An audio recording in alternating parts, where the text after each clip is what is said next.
하나님은 평범한 사람들 속에 숨어있는 보석의 원석을 찾아내시고 그 원석을 가공해서 멋진 작품으로 만들어 가시는 분이다라는 생각을 해보았습니다.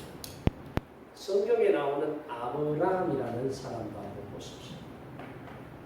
이 메소포타미아 지역에 살았던 평범한 사람이었고 심지어 그의 아버지는 우상을 만들어서 팔아서 생계를 유지해나가는 그런 직업을 가진 가문에 속한 사람이었습니다.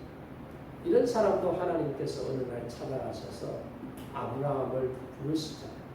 그 부르심에 아브라함이 응답을 해서 아브라함이 하나님께서 이끄시는 장소로 떠나가게 됩니다.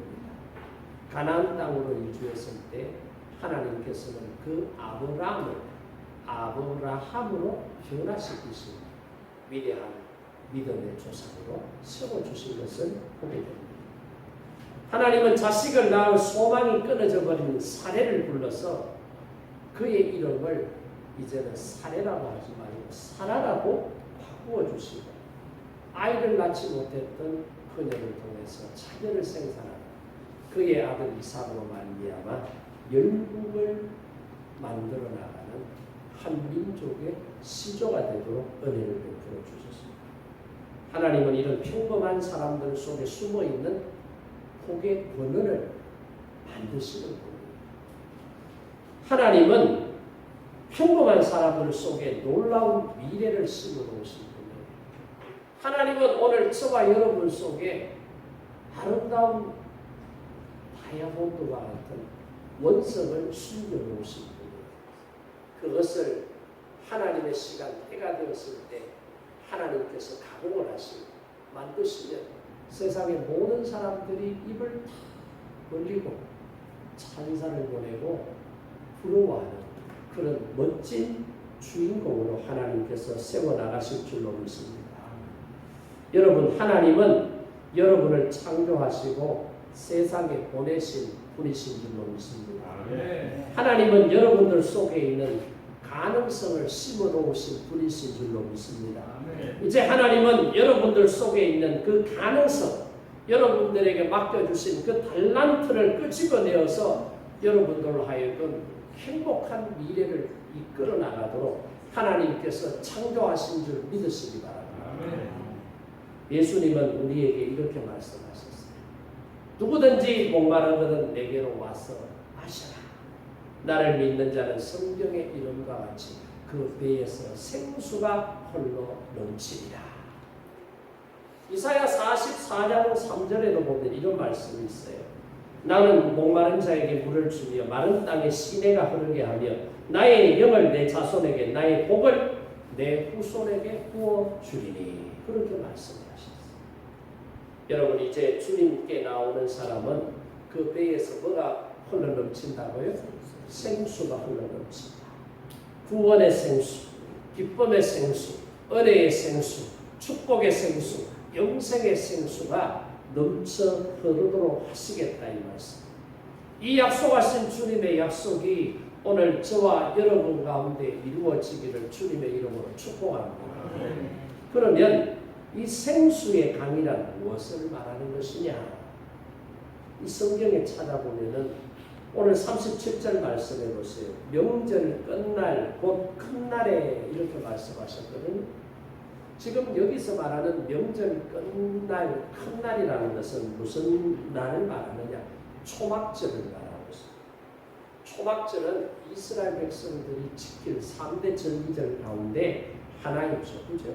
6월절이 있고 맥주절이 있고 초막절이 있고 이 초막절 절기는 어떤 마음으로 절기를 드려요? 초막절 절기는 이 조상들이 광야에서 이렇게 지내다가 40년 광야 생활을 하는 동안에 힘들고 어려웠던, 그렇지만 하나님께서 주시는 만나를 먹고 지냈던 그런 하나님의 은혜와 사랑을 기억하면서 이제 가나안 땅에 정착해서 곡식을 짓고 농사를 지은 모든 것을 수확해서 다 추수하고 난 다음에 그때를 기억하면서 하나님 앞에 감사로 드리는 절기가 바로 이 초막절이다. 요즘으로 말하면 언제쯤 되느냐? 추수감사주일쯤 된다. 가을에 모든 논밭에 농작물들을 다 수확하고 난 다음에 하나님 은혜 베풀어 주셔서 감사합니다. 농사는 여러분 농부가 짓는 것일까요? 하나님께서 지으시는 것일까요? 농사는 농부가 짓는 줄로 착각하면 안 됩니다. 우리는 농사를 지금 안 지으니까 이게 지금 무슨 말인지 이해가 안 되는데, 농사를 짓는 농부들의 이야기를 들어보면 농사는 70%는 하나님이 짓고 30%는 농부가 짓는다. 농부는 퇴비 넣고 가지 치고 잡초 뽑아주고 열매 솎아주고 열매 따주고 약 치고, 이게 농부가 하는 일이에요. 그럼 70%는 뭐예요? 기후예요. 기온이에요. 따뜻할 때 따뜻해야 되고요. 추울 때 추워야 돼요. 더울 때 더워야 되고요. 시원할 때 시원해야 돼요. 이 기온의 변화가 일정하게 흘러야 과일도 그렇고 곡식도 그렇고 알곡이 되고 최상품의 열매가 될 수 있는 일기예보를 보세요. 이상 기후 때문에 지금 경북 북부 지방에 어떤 현상이 생겨요. 이 기온의 문제 때문에 꽃이 피었고 열매가 맺혀졌는데 기온이 떨어져서 얼어서 이 과일들이 빠져버리는, 떨어져 버리는 현상. 얼마 전에는 우박이 내려서 사과라든지 배라든지 복숭아라든지 이런 과일들에 우박이 떨어지면서 상처를 내니까 전부 과일들이 막 이렇게 막 상처가 나서 정상적인 상품이 안 된다는 거예요. 설령 정상적인 상품이 되었다 할지라도 여름에, 요즘 지금 덥잖아요. 오늘도 34도까지 올라가는데 이상 고온 현상이 계속 며칠 동안 유지가 되면 과일이 뭘 입어요? 화상을 입는다는 거예요. 화상 입어버리면 또 상품이 안 돼요. 또 그래도 또 견뎠다 치자. 여름 8월 지나고 9월 됐는데 태풍이 올라와요. 배를 이제 추석 앞두고 얼마 안 있으면 추수를 해야 되는데 태풍이 올라와서 바람 불어버리면 달려있던 배들이, 사과들이 떨어져 버려요. 그러니까 농부들이 하는 지혜로운 말이 뭐예요? 농사의 70%는 하나님, 나머지 30%는 농부가 짓는다는 말.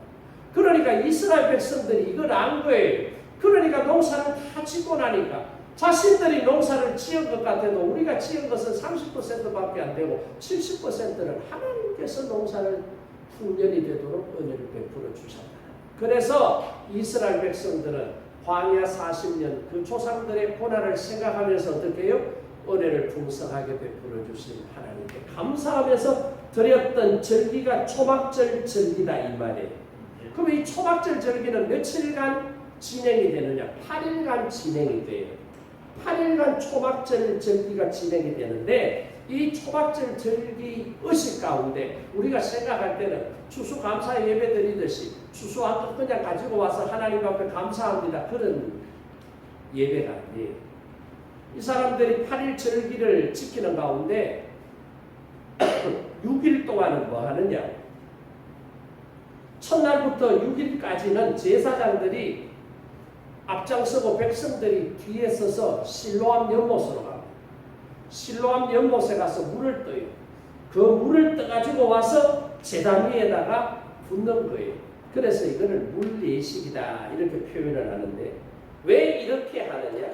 그 옛날 광야에서 자기 조상들이 물이 없어서 헤매고 고통을 당할 때 하나님께 기도했더니 하나님께서 은혜를 베풀어 주십니다.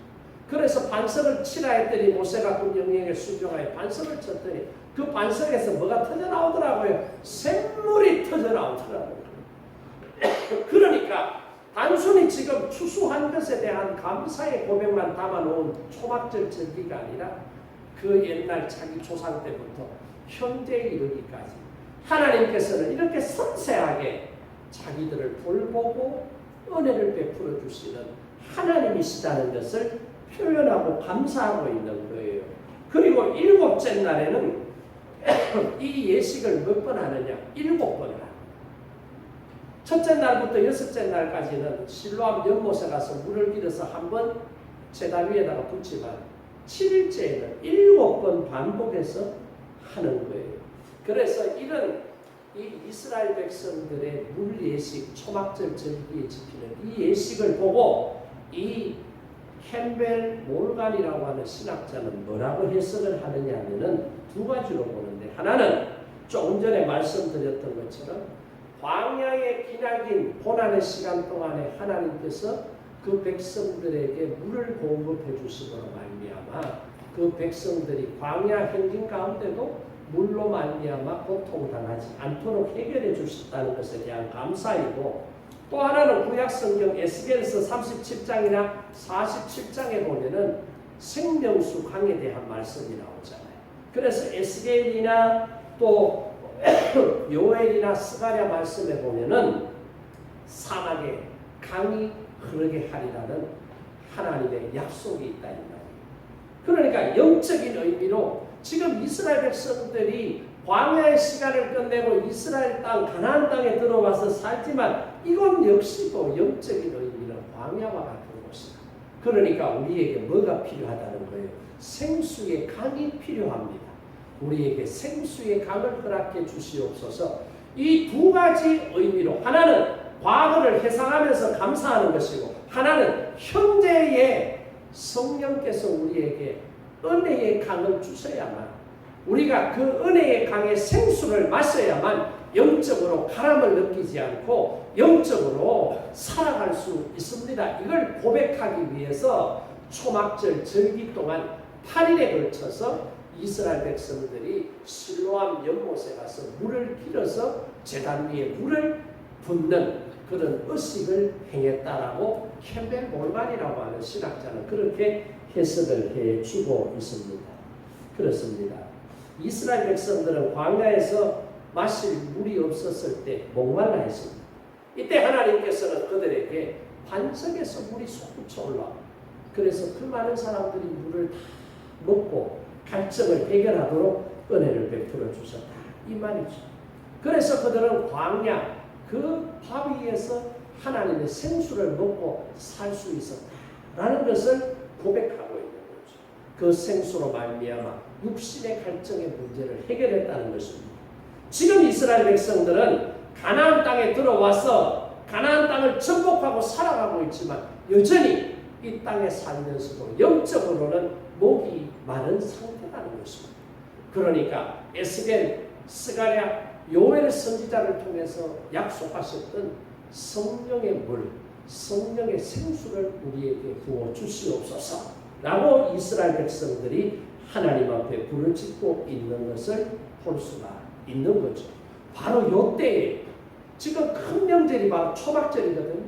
이렇게 물내식을 통해서 생수에 대한 개념을 두 가지로 정리하고 지금 현재에도 우리에게는 생수가 필요합니다 라고 이스라엘 백성들이 절규하며 하나님 앞에 부르짖고 있을 이때에 예수님께서 초막절 절기를 지키기 위해 그곳에 모여있는 사람들에게 뭐라고 말씀하셨느냐? 뭐라고 말씀하셨어요?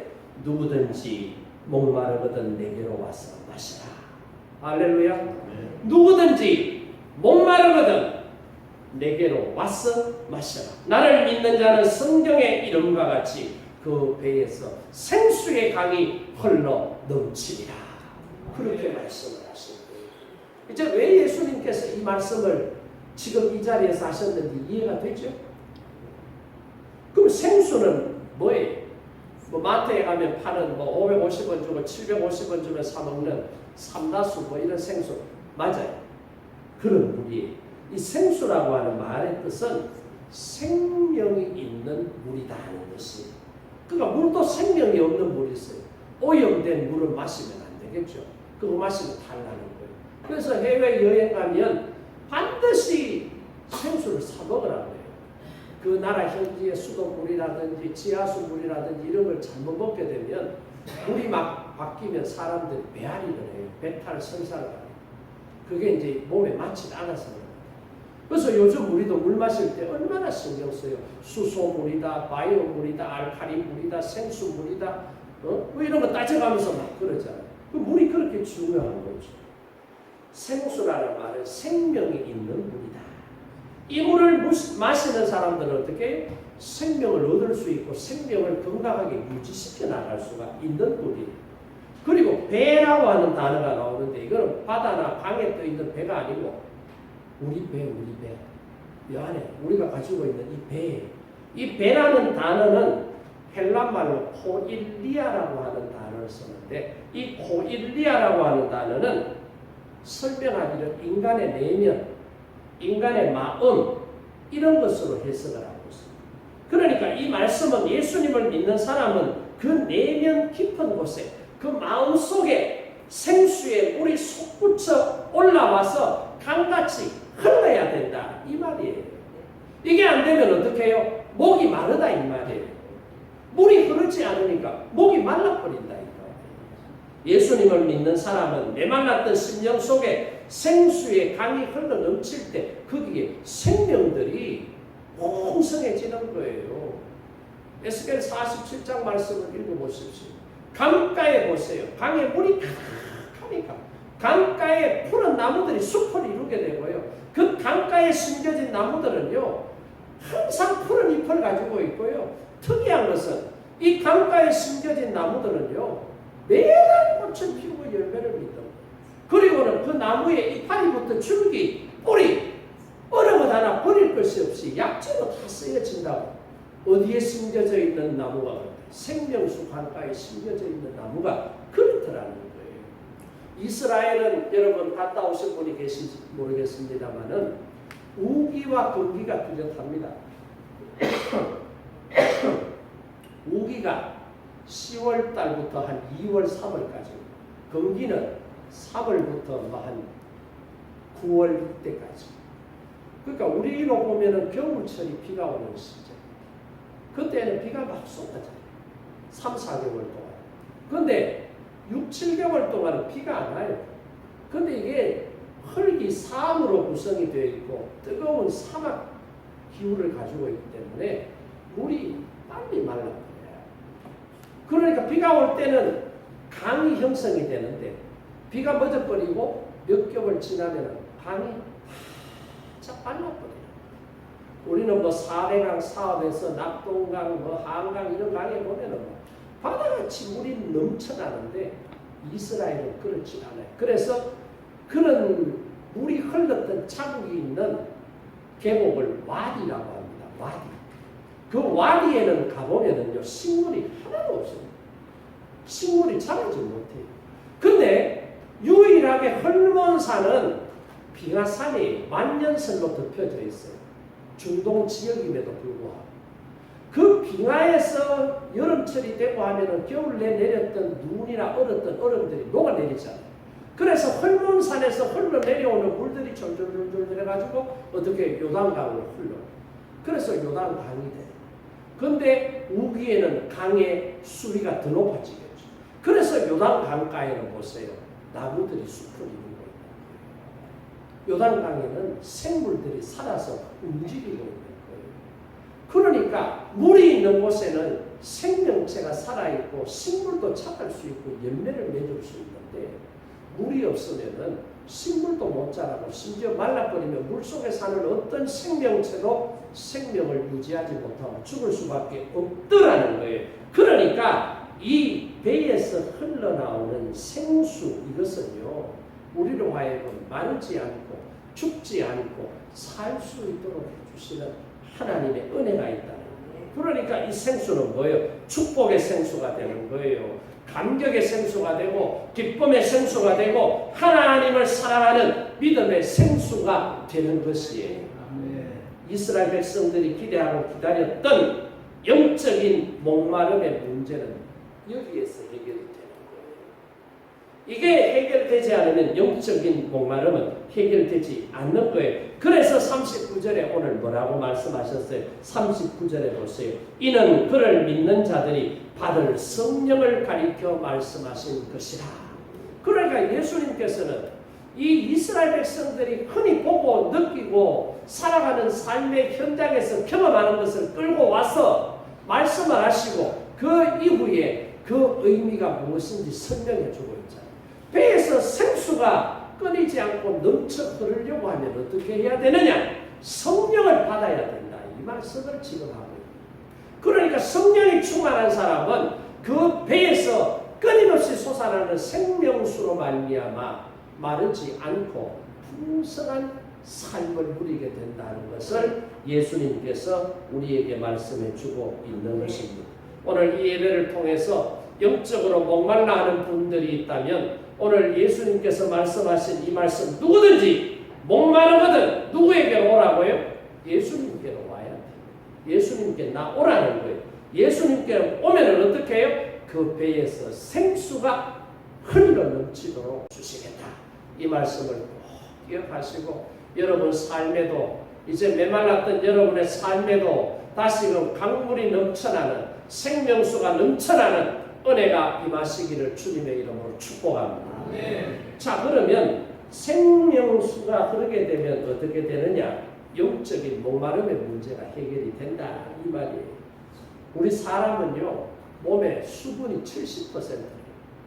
이게 전부 뭐 피부고 근육이고 이 고기 덩어리인 것 같아도 이 안에 전부 뭐가 있어요? 핏줄이 있어요. 피예요, 피.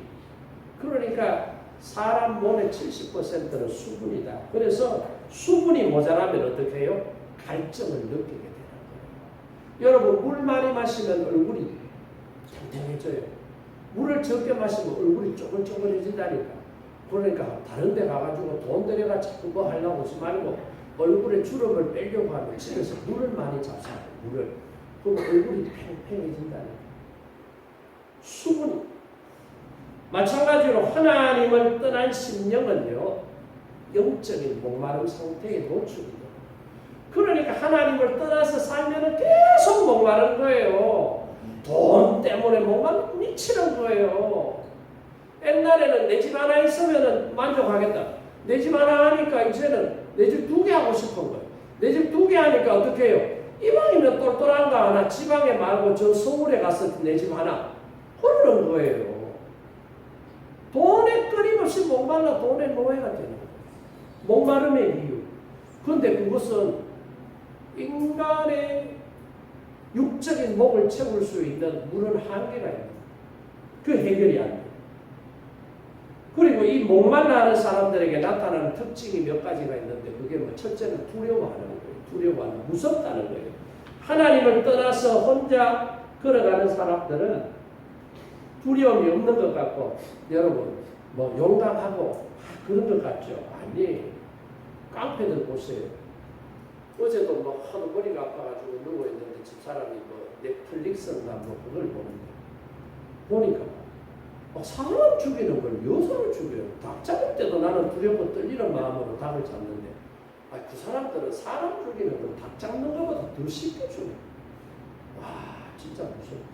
근데 막상 자기가 죽을 때는요, 얼마나 무서워서 떠는지 살라고 막 발버둥을 치고 막 남의 생명은 지렁이 생명 여기면서 자기 생명, 그게 뭔지 알아요? 용감한 것 같고 막 간디가 큰 것 같아도 어떻게 해요? 막상 죽음이라는 것이 자기 앞에 딱 나타나면 두려워서 못 사는 거예요. 그래서 여러분, 예수 안 믿는 사람들 마지막 임종하는 장면 보셨는지 모르겠습니다.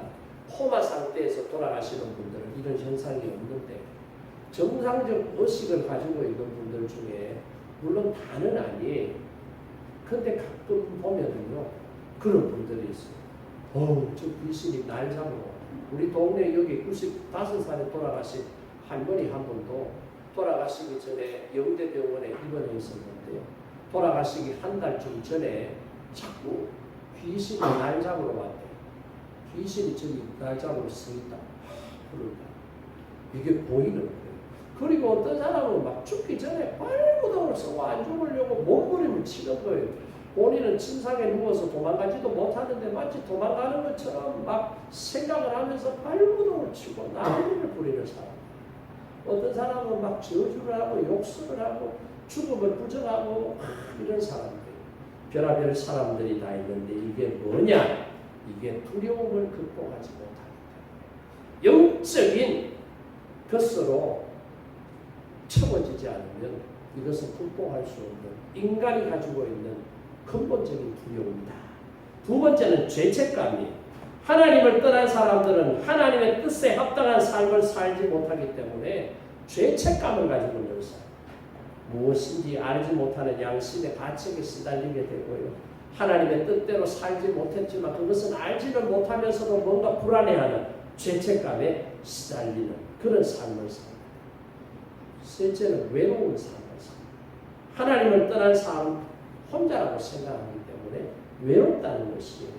가족들이 있어요. 친구들이, 주변에 사람들이 있어요. 그런데 어느 순간에 보면 가족도 남인 것 같고 친구들도 남인 것처럼 느껴지는 그런 외로움을 느끼는 사람들이 얼마나 많은지. 여러분 안 그렇죠? 드라마나 이런 데 보십시오. 부부가 생활해도 동상, 이모, 한 자리에서 잠을 자도 다른 꿈을 꾼다는 말이 있는 것처럼 이런 상태에 빠져서 살아가는 사람들이 많다. 이건 왜냐? 영적인 목마름의 문제가 해결되지 않기 때문에 그렇다. 가뭄이 있을 때 비가 오면은 가뭄의 문제가 해결되는 것처럼 영적으로 목마른 상태에 빠진 사람에게는 성령께서 임하셔서 그 문제를 해결해 주시면 되는 거예요. 그 해결의 답이 뭐라는 거예요?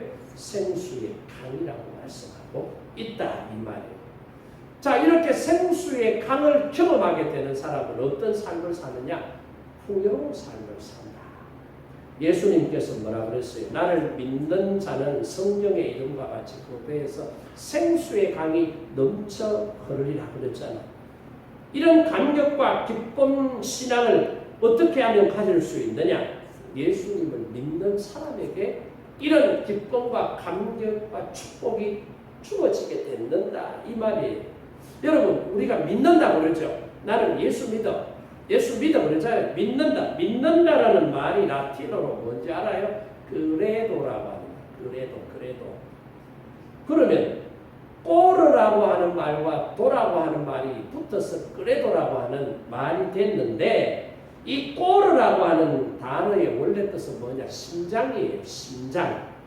도라고 하는 말의 뜻은 뭐예요? 들인다, 고정시킨다, 멈춘다는 뜻이에요. 그러니까 이걸 합쳐서 끄레도라고 하는 단어가 믿는다라는 동사인데 이 믿는다라는 동사 끄레도의 뜻은 자기의 심장을 어떤 사람에게 들여서 그에게 고정시키고 그를 의지하는 것이 믿는 것이다. 이렇게 라틴어에 보면은 믿는다는 동사를 정의해 놓고 있습니다.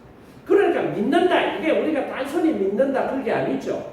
그러니까 성경에서 믿는 자에게 라는 단어들이 많이 나오는데 여기서 말하는 믿는다는 건 뭐예요? 내 심장을 내가 믿는 사람한테 맡겨놓고 그 사람을 의지한다 이 말이에요. 심장이 뭐예요? 생명 아니에요. 심장이 안 뛰면 사람이 죽잖아요. 내 생명을 내가 의지하는 그분한테 맡기고 내가 그분 함께 살아간다. 그런 의미로 믿는다는 거예요. 예수님을 믿는다면 내 인생을 내 삶을 누구한테 맡긴다는 거예요. 예수님께 맡긴다는 거예요. 예수님을 의지한다는 거예요. 그리고 예수님을 따라간다는 그런 의미가 예수님을 믿는다라는 말 속에 들어있다 이 말이에요. 그래서 예수님께서 나를 믿는 자는 이라고 말했잖아요.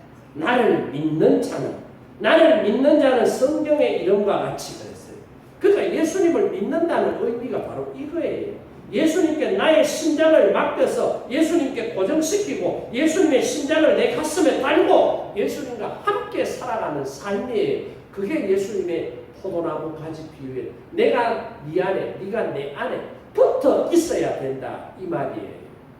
여러분은 예수님과 붙어 있어요? 네. 여러분의 심장이 예수님께 드려진 심장이에요. 이게 안 되면 예수님을 믿는 게 아니에요. 그 교인들이 얼마나 많은 사람들이 착각을 하는 교회 나오면 예수님을 믿는 줄 알고 있어요. 아니에요.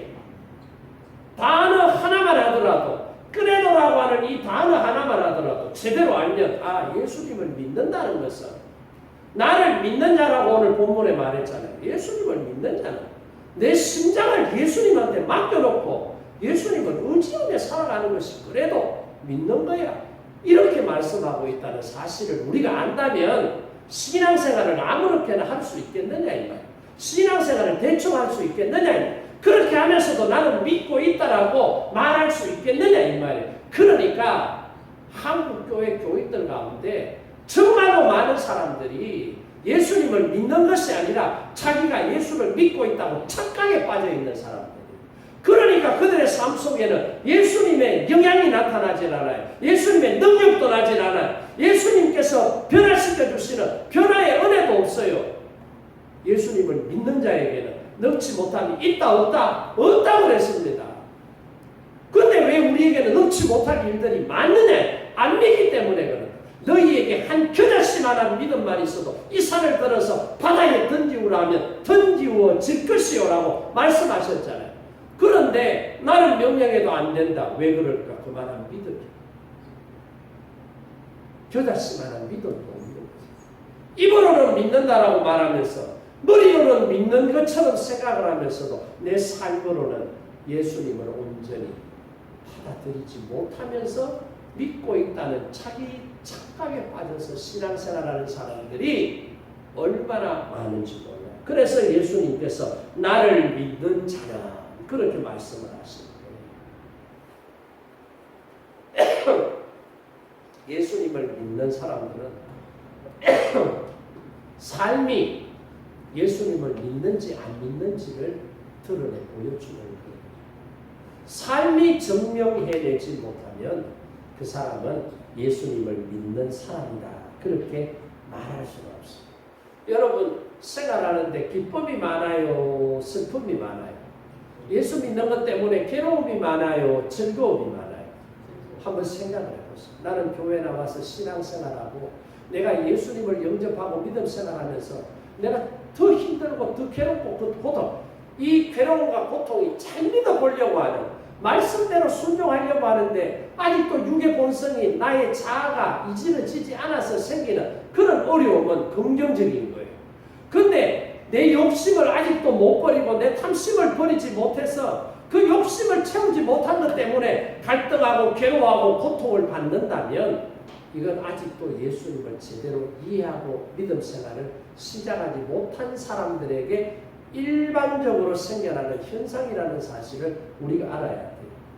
일본의 그 내 안의 혁명이라고 하는 책을 쓴 사람이 있는데 하루야마 시게오라고 하는 이 사람이 내내 혁명이라는 책을 2020년도에 썼는데 이 책에 보면은 막 비난하고 비판하고 무시하고 마음이 막 상그러워지고 마음이 막 상해지고 했을 때 우리 마음 속에는 우리 뇌 속에는 뭐가 생기느냐? 노르드 아드레날린과 아드레날린이 생긴다. 이 노르드 아드레날린이라고 하는 것은 독성 화학 물질을 분비한다는 거예요. 뇌에서 그걸 막 분비하는 거예요. 그러면 뇌에서 독성 화학 물질을 분비하면 우리 몸에 이롭겠어요? 해롭겠어요? 해롭지요. 당연히 해롭다. 그러니까 이런 현상이 자주 강하게 나타나는 사람은요, 노화가 촉진되고요, 병이 생기고요, 그렇다. 반대로 존중하고 격려하고 감사하고 기쁨이 넘치고 믿음 생활을 함으로써 감동이 있고 한 사람들을 조사해 보니까 그 뇌 속에는 뭐가 생기느냐? 도파민이라고 하는 물질이 생깁니다. 이 도파민이라고 하는 화학 물질이 분비되면은요, 활력을 촉진시켜주고 생각을 긍정적으로 하게 만들고 면역성을 증강시켜 주더라 이 말이에요. 그러니까 우리가 교회 나와서 믿음 생활하고 예수님을 진짜 믿으면 믿는 사람에게는 노르드 아드레날린이 생겨서는 안 된다. 뭐가 생겨야 돼요? 도파민이 생겨야 돼요. 도파민이 생기는 사람은 어떻게 사느냐? 예를 한번 들어볼까요? 어떤 교회 집사님이 마트에 갔어요. 마트에 가니까 사람들이 그 시간에 이제 저녁 시간이 되면 줄을 길게 서 있는데 계산을 하려고 카트마다 그 물건을 덩긋덩긋 싣고 기다리는데 이거 계산해 주는 사람이 빨리빨리 해주면 되는데 이거 빨리 처리를 못하는 거예요. 그러니까 줄을 서서 대기하는 사람들이 짜증을 내는 거예요. 아니 뭐 저런 사람을 고용해가지고 바빠 죽겠는데 이 사람들이 이렇게 기다리는데 아니 다른 사람들은 일 처리 잘하는데 저 사람은 일 처리도 못하는데 자르지도 않고 왜 저렇게 쓰는지 이해가 안 된다는 거예요. 그래서 그 사람이 지금 3개월째 거기에서 이 계산해주는 계산대에서 일을 하는데 그런 말을 한두 번 들은 게 아니에요. 역할에는 빨리빨리 지금 진도가 나가서 사람들이 가는데 자기 혼자만 이게 빨리 안 되는 거예요. 그러니까 그런 말을 들을 때마다 부담이 생기고 미안하고 막 그런 거죠. 그때에 교회 다니는 김 집사님이 카트를 탁 떼놓고 물건을 올려놓고 계산을 하는데 아유 고생이 많으십니다. 어쩜 이렇게 일을 성실하게 열심히 하세요. 보기 참 좋네요. 이 말 한마디를 합니다. 다른 사람은 궁시렁 빼면서 막 나쁘게 말했는데 교회 다니는 김 집사님은 열심히 일하는 모습이 참 아름답고 보기 좋습니다. 이렇게 말 한마디 해주니까 그 계산하는 계산대에 있는 젊은의 얼굴의 색깔이 달라져. 여태까지 막 주눅이 들어가지고 얼굴이 울그락불그락 했는데 이 사람의 한마디 말을 들으니까 잃어버렸던 혈기가 싹 회복되면서 얼굴에 미소를 머금게 되는 거예요. 이게 뭐예요? 이게 믿는 사람에게 나타나는 현상이다. 여러분 한번 생각해 보세요. 여러분 주변에 있는 친구들, 가족들, 아는 사람들, 교인들 만났을 때 여러분들은 어떤 식으로 대화를 합니까? 저도 반성을 많이 했어요. 저는 이게 어느 습관이라고 하는 게 하루아침에 이게 바뀌는 건 아닌데요. 말 한마디도 아다르고 어달라요. 그렇잖아요. 아다르고 어다른데 어떤 말에 자극이 되든 자극이 되면 상대방은 삐지고 열받고 분노하는 거예요. 그러니까 예수 믿는 사람은 말 한마디도 가면서요. 말 한마디도 가면서. 네 잘해라 오늘부터. 네가 잘못해서. 네 때문에 이게 아니에요. 나도 잘못하는 게 아니에요. 네가 잘못한 것도 있지만 나도 잘못. 사람은 감정이 있거든. 좋은 말을 들으면 좋게 말이죠. 아, 오늘 헤어스타일 멋지네. 아우 염색했는데 색깔 되게 예쁘게 잘 나왔네. 이래 나오는. 근데 머리 색깔이 왜 그래요? 니도 그런데 이래 나와요. 그러니까 말 한마디가 여러분 굉장히 중요해요. 우리 사회에 보세요. 우리 사회가 왜 이렇게 갈등하고 서로 다투고 이런 대립의 골이 깊어졌느냐. 이걸 왜 그랬느냐 한번 생각을 해보세요. 이게 뭐예요? 비판하고 상대방을 흠집내고 냉소하고 조롱하는 이런 일들이 비일비재하게 일어나는 거예요. 국회 보세요. 청문회 하는데 보세요. 아니 국회의원들이 한 사람 세워놓고 잘했습니다라고 칭찬하는 사람이 있습니까? 전부 다 남의 당 사람이 되면 흠집내고 꼬집고 막 없는 거 막 하고 그러잖아요. 그러니까 역사는 또 바뀌잖아요. 정권이 바뀌니까 이제는 반대가 되니까 또 반대 입장이 생기니까 전에 니도 그랬잖아 나도 그래. 이러니까요. 좋은 말이 나올 수가 없는 거예요. 그러니까 여러분 자신에게 한번 물어보세요. 내가 그 사람을 만났더니 그 사람이 이전보다 더 좋아졌는지 아니면 더 나빠졌는지 대화 속에 여러분들이 그 사람을 일깨워주는 대화의 메신저인지 아니면 그 사람을 시험에 빠뜨리는 대화의 메신저인지 이걸 한번 생각을 해요. 그래서 여러분 살아가면서 정말로 그리스도인이라면 하나의 은을 속에서라도 이런 은혜가 있어야 돼요. 성령을 받은 사람은 성령이 충만한 사람은요 막 따따붙다 이 방언이 중요한 게 아니에요. 뭐 해가지고 뭐 병 고쳤다 이게 중요한 게 아니에요. 그런 거는 특별한 사람들에게 주는 거예요. 신유의 은사도 특별한 경우에 신유의 은사가 하나도 없다라고 하시는 목사님도 한쪽에는 신유의 은사가 막 넘쳐난다고 하는 목사님이 있었는데 교인들이 강사로 초청해가지고 막 신유의 은사, 병 고치는 경력이 많은 목사님한테 기도받으려고 교인들이 몇십 명 줄을 서가지고 머리 막 내밀고 안수기도 받는데 한 사람도 안 나섰다는 거예요. 이쪽에는 한 번도 기도해가지고 뭐 병 고치는 신유의 은사가 있다고 자기 자신도 생각을 안 하는 목사님인데 자기 교인들이 기도받으러 가요. 강사 목사 써있고 담임 목사 써있는데 담임 목사 줄에 아무도 없는 게 그렇게 교인 중에 생각이 있는 어떤 교인이 우리 목사님 얼마나 민망해할까 부끄러울까 싶어가 호줄에다가 썼다는 거예요. 다른 사람이 수십 명 썼는데 요집에는 지금 고집에 싣고 서너 명 썼다는 거예요. 그래가 수십 명 기도해준 그 목사님은 신유의 은사가 많다라고 강사로 초빙받아가지고 기도했는데 한 명도 안 났고, 신유의 은사가 없다고 생각했던 목사님 붙잡고 안고 기도했더니 암이 나왔다 이 말, 암이 나왔다 이 말. 할렐루야. 제가 지어낸 말이에요. 이 정인 있어요. 김용기 장로님 모친이 그랬다. 돌아가셨지만 몇 년.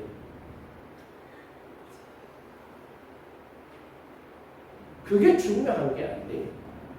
하나님은 어떤 사람에게 병 고치는 은사를 특허로 주신 게 아니에요.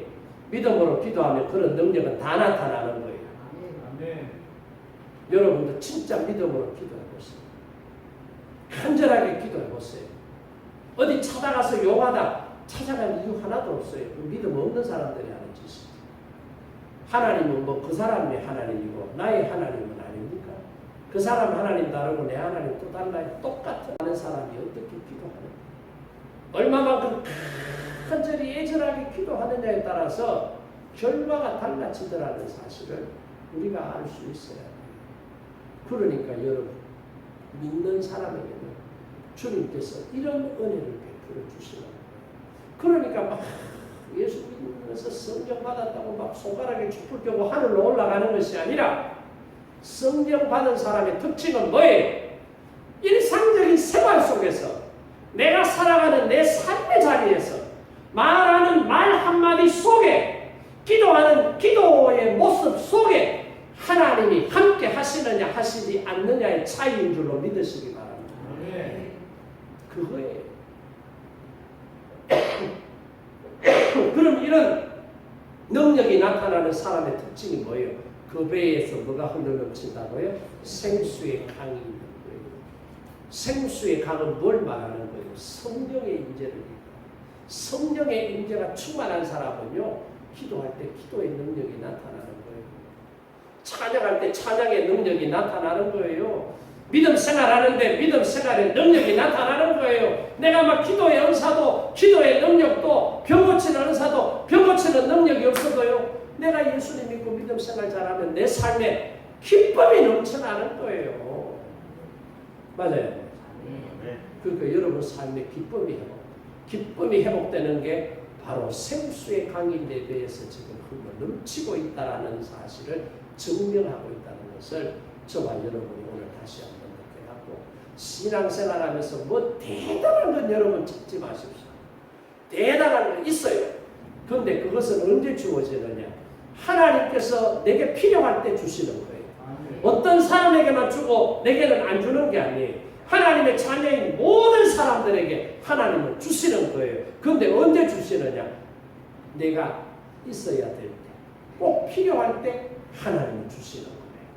그런 거는 일반적인 것이 않기 때문에 찾아가고, 여러분의 삶 속에서 정말로 예수님을 믿고 행복하려고 하면 여러분 배에 생수가 넘쳐요. 성령이 충만해요. 그래서 생활 속에서 작은 것 하나를 보고도 느끼고 깨닫고 감사하고 찬송하고 기뻐할 수 있는, 하나님을 바라볼 수 있고 신앙을 고백할 수 있는 그래도의 삶을 살아가는 은혜가 오늘 저와 여러분에게 임하시기를 주님의 이름으로 축복합니다. 오늘 주신 말씀을 생각하면서 우리 한번 결단하며 기도하기를